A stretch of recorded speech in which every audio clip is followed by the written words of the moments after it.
Well, thank you so much, Francie, for joining me today on this podcast.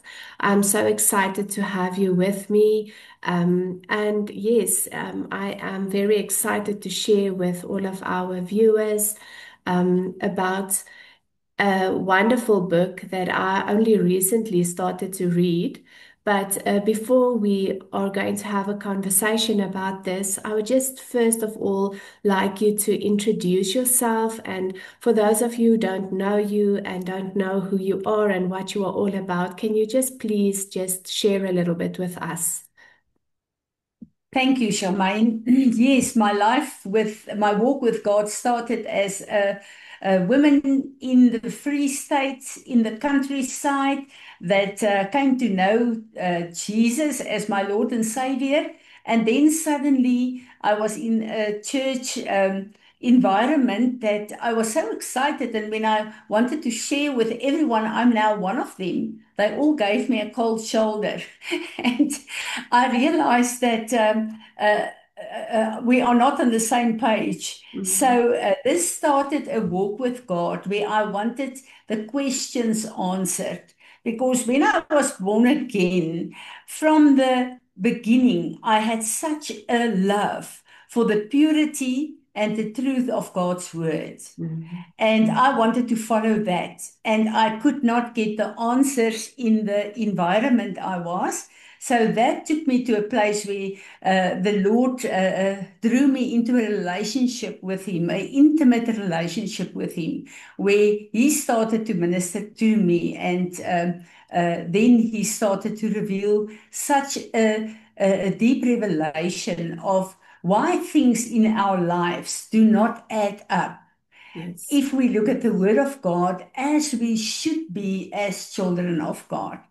And I was in a place where I really just seek the Lord for all the questions. And through that, He birthed in me. It was about 6 years after I was born again. He birthed in me a desire to teach the truth of God's word to people because I was so sad when I looked at the body of Christ and I saw the absolute devastation and the brokenness in his body. And then I started a word school, and this became quite a large word school where I absolutely just ministered the truth of the word. And in the light of a lot of persecution from church leaders, especially, God really just started to build a ministry. I was not aware of that at that time. And then with a shock, I woke up and I realized, but actually, we are a church. And then the Lord just started to gather people, and my whole vision was to get people in the truth of the word and to Mhm. get people to a place where they see the physical fruit of what Jesus completed through his cross and his resurrection. And still today, my passion is that the word of God will not be knowledge to his children, but a practical walk out in the power of God, and that the victory of the cross will be seen through the testimonies of our lives. So that's a passion of my heart. The remnant that God is gathering, the end time church, should be a church where His power and His anointing and His glory can be seen. And that's my desire, that we will come to a place where God can unlock the fullness of what Jesus died for in each and every one of our lives. Mhm. That's so true, and I totally agree with you. I think my spirit really resonated with with what you say just now, but also for people wondering how my path crossed with yours when Dr. Laura Sanger was here in August 2025, when she was here in South Africa, you invited us to come to Bothaville, and for Dr. Laura to also go and minister there in Bothaville. And I was very surprised to see that in a small town like Bothaville, that there was so much positive things going on through your ministry as well there, and all the people that is connected to your ministry there in Bothaville. And I remember you told me the night when we sat around the table, you gave me your book and you said, Charmaine, here's some of my books. If you feel like reading them, go home and when you have time, read through them. And yes, I have done some, if you can say, some bloodline work as well.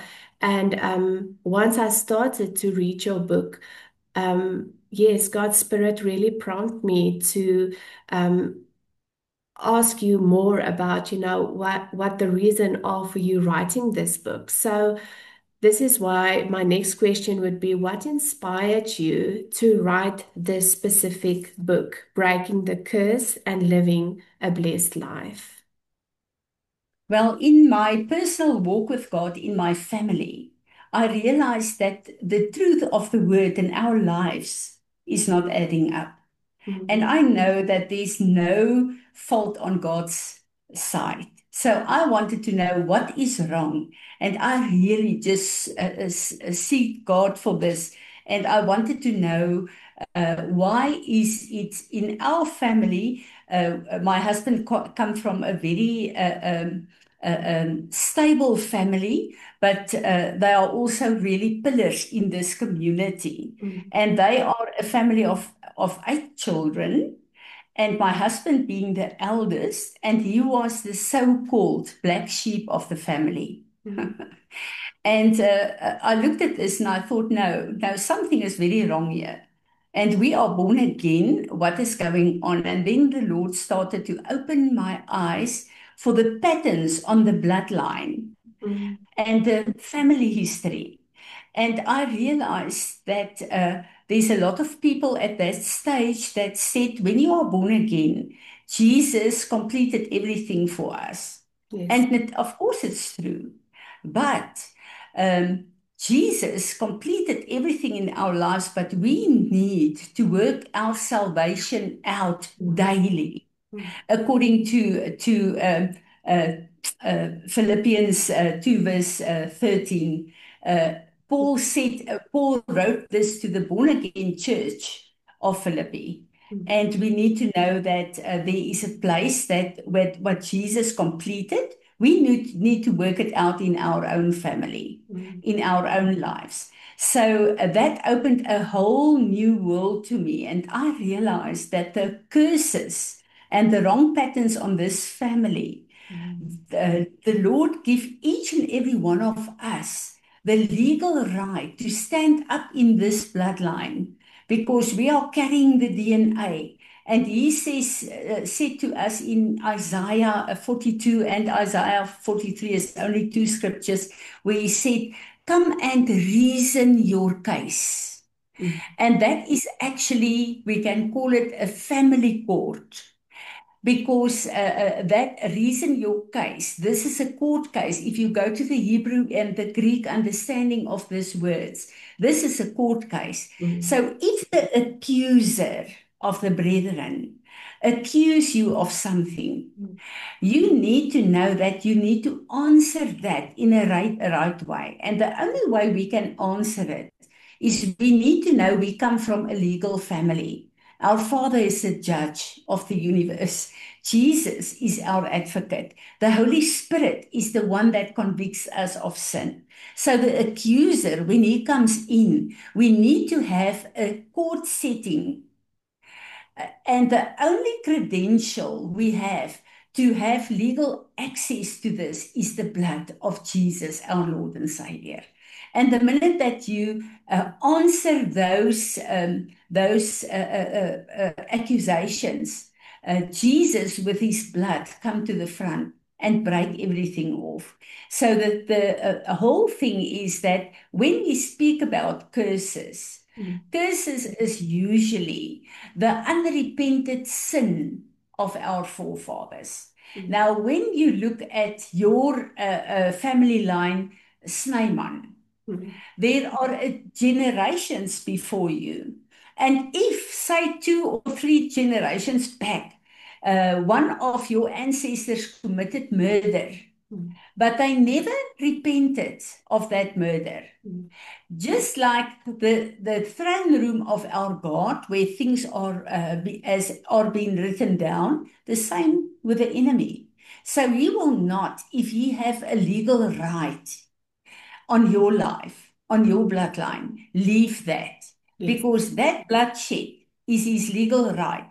And he have the right to use that unrepented sin as a curse to cause bloodshed, to cause murder, to cause suicide, and all these things. So when you look at this whole awesome place where the Lord say, you are not delivered to the hand of Satan. You can come in and you can come and reason your case. Mm. And to me, this opened a whole new world in our own life. And as I saw how the Lord broke the curses on our lives and my family, and how things drastically started to change, I was so excited. But that's wonderful. I think for myself, when I'm thinking about the blessings and the curses, once we come to that place where we choose Yeshua, Jesus, as our Lord and Savior, we want to live a life of victory. We don't want to live in a life of captivity and slavery. And I was just reminded while you were talking, I was reminded about the Israelites coming out of Egypt. They still, they were slaves. They were still slaves. They had a slave mentality.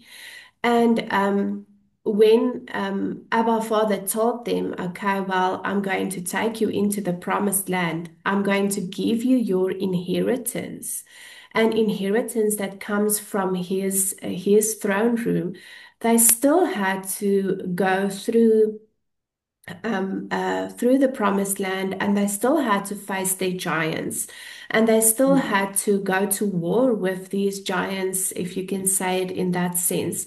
So for us in our lives today as well, it's not just about what's happening in the present. So if we see a certain pattern that repeats itself in our lives, and we keep on seeing that cycle repeating in our lives, or a thought pattern. So what you are actually also saying is that these are not just physical things, but they can also be spiritual things like thoughts and emotions and things like that, that can also be stuff that is inherited, that's also on our bloodline. Am I right when I say that as well? Absolutely. And in the book that I've written, I've used a few testimonies of ministry that we did. But this morning again, I sat with a young woman that came in for ministry, and her husband comes from a bloodline where a spirit of rejection Mm, is actually shutting him down in his calling that God has called him to be on earth. And so we discussed this with her, and she realized, but this is a bloodline. His father, his whole family line. mm, There are people that lives under the spirit of rejection. mm, And if you go to the medical side, that the bloodline, the generational line, is actually proved by the medical world. When there's a lot of trauma, when you look at the Germans, I'm really connected to some mm, Germans. There's a lot of them that carry the trauma, even of the wars they were part of. mm, And that is from one generation to the other, to this is just passed on. And if you go to a doctor with someone have a heart attack in your family, they will immediately ask you, what is the history of the family? Because the sickness, that's a lot of times curses, are also inherited through the bloodline. So you get the emotional trauma as well. But a thing that is really also very, very interesting, when you look at small children that struggle in school, usually, I've got a what do you call an arbeidstherapeut? Um, Occupational therapist. that's right. Yeah. That's working with me from Pretoria. And she came for ministry and she realized that the children that she's working with is actually the problem is bloodline curses they inherited. Mm. As she Wow. started to minister to the parents, and she is referring such a lot of the children now, their parents are reading this book. And this is so helpful for them because when they start to bring this before God and break the curses over the children, their problems in their schoolwork start to stop. So Yeah. this is actually a very, very interesting, but a very serious and a very necessary ministry Mm. because a lot of times people just feel I'm a failure. Why cannot or can I not handle this? Mm. But they do not understand the pressure and the legal right is through the bloodline. Mm. And repentance is the key for us because we need to activate the blood of Jesus. Yes. And when you look at the Israelites and our whole spiritual forefather ancestor history, every time when God wanted to move in a mighty way, He will come and say, Daniel, come. I want you to repent for your own sin, your Yes. tribe's sin, and the Israelite sin, because I want to bring them out of bondage. Mm. Gideon, I'm calling you as my mighty warrior, but first you must go and break down the altar of Baal. Deal with the sin of your father.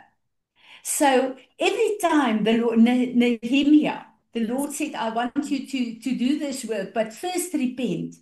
Why? Because the sin, the legal right of the enemy must be removed.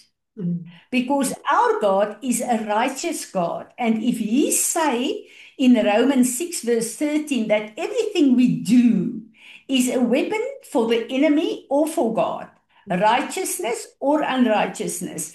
And then He says, please do not give yourselves as instruments to Satan. Mm. So God will not come if there is a legal right of sin and just take it away from the enemy. Mm. He's got his own structure, and we need to know his word and to obey his word to deal with it in a righteous way. Yes. Wow.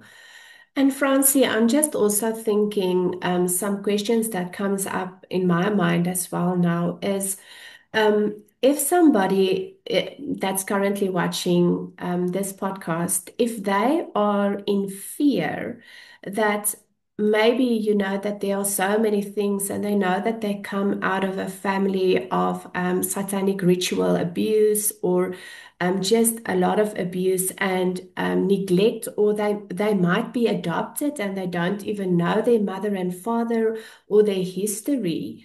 What would you say for a person that has fear that is connected, to doing the bloodline work? Because also saw that people would ask me, can't I just pray for this once and be released and relieved from this? Or do I just go in obedience? So that's actually the point that I'm trying to make now as well, that people are in fear. And that's why they then just give up and say, well, I don't even know anything, so I'm not even going to pray over this. What would your advice be?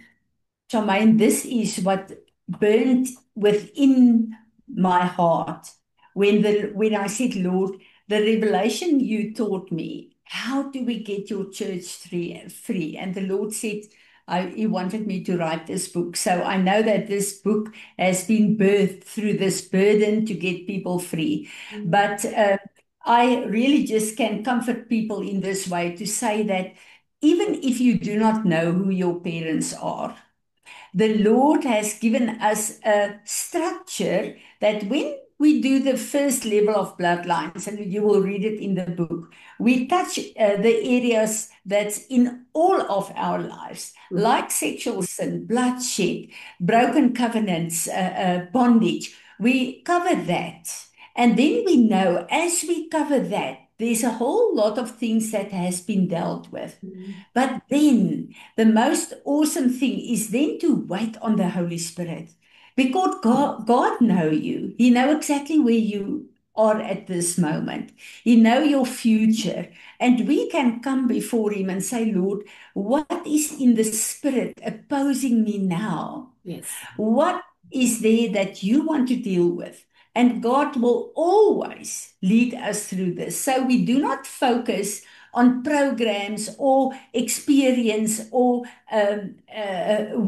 every person is absolutely an individual before our God. Mhm. And God will come in his loving way and just open up what is wrong, and we can follow him. So we are following God whenever we minister. And that to me is so precious.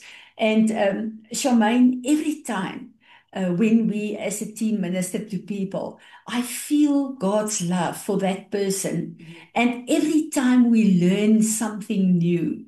So the Holy Spirit just reveals what is necessary. And we feel how God's perfect love just Mhm. removes all the fear from that people. And you know, the minute that you enter into this thing in obedience to start to trust the Lord for this, what you experience and sense is pure love of God.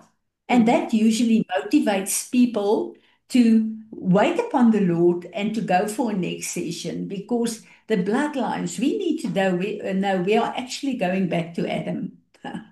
So, what we do is that it's like an onion, layer upon layer, but God knows exactly what you need now and Mhm. what is necessary. Mhm. And what we also do, and this is what I can really suggest to every person, the minute that you are aware of the necessity of praying into your bloodlines, ask the Lord to cover all your bloodlines Mhm. and to bring it under His authority Yes. because you've got a right over that. And the minute that you do that, it comes under the leadership of God. Mhm. And then God will release a mandate for every time that you need to do that. Mhm. Then you can just throw it out. So it stay under God's protection. But to me, one of the most serious things is, and what I always pray when people are aware of these bloodlines, is say, Father, we put this under your authority. Mhm. And we ask you to seal it off that no one can touch it Mhm. until you reveal to us what we need to do in Wow. this session. Wow, that's so amazing and it's so important. And that is always just my advice as well to my clients when I'm doing counseling with them as well, is that we as counselors needs to show people the love of Yeshua. That's the most important thing, is to show them Absolutely. that and allow His Spirit to work through us, when we are working with His people. Because that at the end of the day is the message that Yeshua also gave Peter when he told him, do you love me? 3 times. He asked him that. And each time he said, well, go and feed my sheep, look after my sheep, minister to my sheep. So with this podcast almost drawing to an end, I'm so happy to have met you and that my path and yours crossed because there was so much that I learned from you, even just being in your presence for a short amount of time. And just in closing, I would just also want to just talk a little bit about why you specifically also speak about Freemasonry and witchcraft in this book. Why did you feel that it was so necessary to put these two as separate chapters in your book? I'm going to say something that might shock certain people, but I think it's very necessary. The main principalities over Africa and South Africa is Freemasonry and witchcraft. Now, witchcraft we know from all the different tribes that are living with us in South Africa. The rituals they do, I'm very aware of all the rituals. We are working with the Sothos. The Sothos are the tribe that's living with us in this region. And I just love them to bits. And I learned such a lot from them by doing their bloodlines because there was specifically one advocate from Lesotho that came for a whole few sessions to our ministry meetings, and he shared with us what God showed us in the spirit. He opened the rituals up to us. So that excited us so much to know that we do not need to have the knowledge. The Spirit of God reveal it, but to have someone from that tribe to really confirm it and to show us exactly what the Lord show us in the Spirit. This is how it's working. So this witchcraft in Africa is very powerful, and especially in our region, there is Sangoma University where they train the sangomas, and we've got a river that's flowing at the border of our town. That is a place of sacrificing a lot of drownings to these water spirits. But when we look at the witchcraft, and we as white South Africans would easily say when we hear about their rituals, shoo, that's terrible, that's horrible, but we are coming from Freemasonry. Yes. And you cannot combine the horribleness of the different witchcrafts because the origin is Satan. And Freemasonry, to go into that, I mean, the 33 degree is flat out human sacrifices.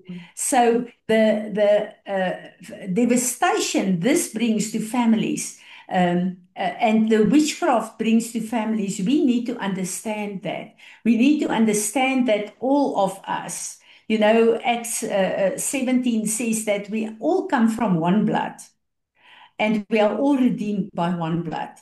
So no matter if you are Sotho, Afrikaner, English, whatever, we come from one blood, from Adam. And in our blood, we carry the Freemasonry and the witchcraft of our ancestors. But, in our history books, you can go and check that.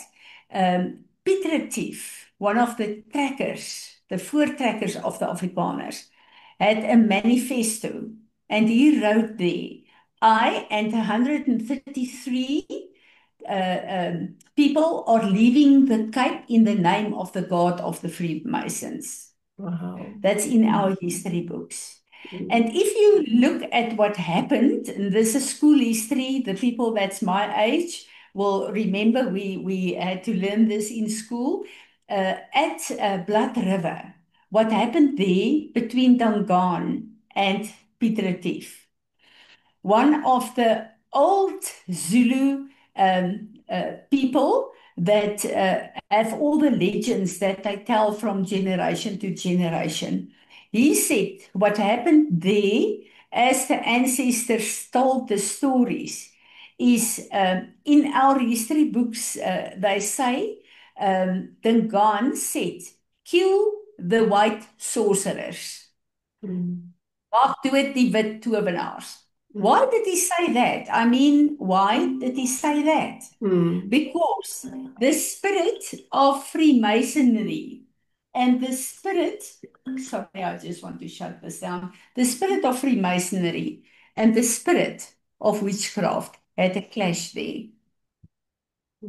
So what happened in South Africa is that the Freemasonry that came from Europe strengthened all the witchcraft altars as the voortrekkers moved up into this country. And this is why our bloodlines are so defiled by Freemasonry and witchcraft that I really just felt this is two topics that we need to deal with. Thank you so much for your explanation. And I think, yet again, it doesn't take away whatever you are saying and what you mentioned just now. It doesn't take away your culture or where you come from. But at the end of the day, Absolutely not. it has to do with where you are going and where you are heading and what do you want at the end of the day for yourself. Do you Mm, want to live a life of captivity and misery, and mm, depression and anxiety? Because that is not your portion. And that's what I keep on proclaiming in my declaration as well, is that mm, we are born into a royal priesthood the day that we accept mm, Yeshua as our Lord and Savior. We are born into mm, that, or we step into that yet again. And I've watched a video as well a short while ago where a witch that did witchcraft here in the region of South Africa where she spoke, and she said, well, the highest currency is the blood of Yeshua. So that's why there is rituals and absolutely. sacrifices needed to Mm, power up the demonic system and to be a power hub for the demons and Satanists and so forth, you know. But we'll mm, speak about that again, maybe in another podcast. But the blood of Yeshua, of Jesus, is the highest currency, and nothing absolutely. can separate us from the love that He has for us. But like you said in your book, it's our responsibility. We have a responsibility to walk out our salvation, and that is. What's written, I think it is in the book of Hebrews as Mm, well, that we won't mm, just be stuck at salvation. mm, We won't just mm, stop there, but that we will mm, move forward to the mm, meat of God's word.